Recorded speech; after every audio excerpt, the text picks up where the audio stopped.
I would say around age 26, 27. Um, I mean, at that time, if you look at the time, it was 10 years of drinking. Um, 10 years of Yeah. solid drinking. And it used to be at Tuesdays in that year, I would be drunk and wake up and pass out. I would be passing out and waking up like 3 or 4 times on a Tuesday.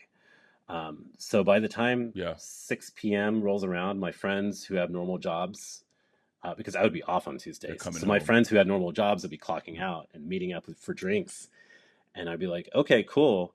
And in reality, I would have been sick several times, and then take a shower, clean myself up, be presentable, and then go out. And like to everybody else, they're just having like 2 or 3 drinks and then going home. But for me, that was rally number 3 or 4 for the day, and I would be it was absurd. I would have like I would rally up for 6 o'clock drinks and then make my appearances at like 2 or 3 other places. So by the time midnight rolls around, I've been over consuming for hours, just hours. And that was Tuesday. Like I was still drinking on the other days. I So was gonna say Wednesday morning must have been extremely rough for you, or at whatever point in time you got up on Wednesdays. and that's also kind of the unfortunate thing for me was I didn't care.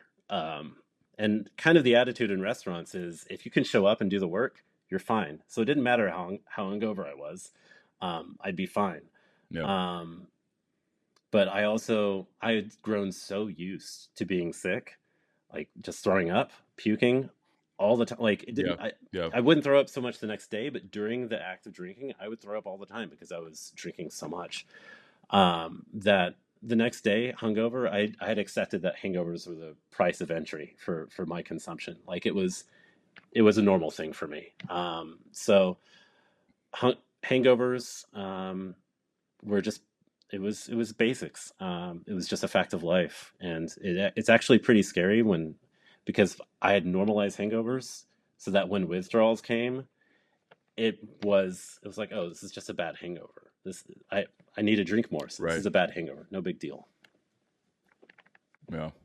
It's interesting how like even in those like when you're just like physically just depleted and trying to come back from a hangover, it's just another thing to manage, right? Like you know that there's a pain threshold that you're trying to manage, and it will turn at some point. If it doesn't turn, then you have a little hair of the dog that that may help. As painful as some hangovers are, and for folks out there who've experienced their fair share, like we all know how bad they can get, but we keep coming back for more. And I think that that's the basis of like some of the addiction is like even in the face of pain, physical anguish and pain, where sometimes you literally feel like you're going to die, you still keep coming back for more.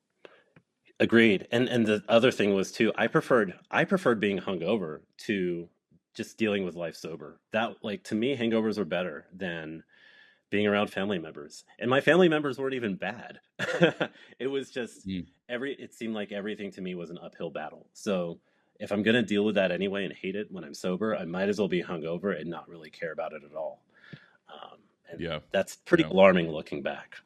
That is alarming to hear, even, right? Like having been through my own fair share of like rough ass hangovers, to know that that is almost better than just dealing with what's at hand on a day to day. I mean, I'm not going to say that I don't get it, because I do. But that is a pretty desperate state of affairs for sure. I appreciate you guys listening to the Stacking Days podcast. I hope this episode added value to your recovery and wellness journey. Before we go our separate ways, let's connect on social. You can find us on TikTok and Instagram at Stacking Days, or via the website www.stackingdays.com. By supporting the show, you can play a direct role in amplifying people of color in their pursuit of recovery. The easiest way to do that is to subscribe or hit the follow button. This way, you'll never miss an episode, all while playing an active part in creating the ecosystem where diverse voices and healing matter. This show is for the purpose of education and connection and is not a replacement for therapy or recovery care. For more information on the resources and support available, take a look at SAMHSA and some other resources shared in the description. Until we meet again, be well, one day at a time.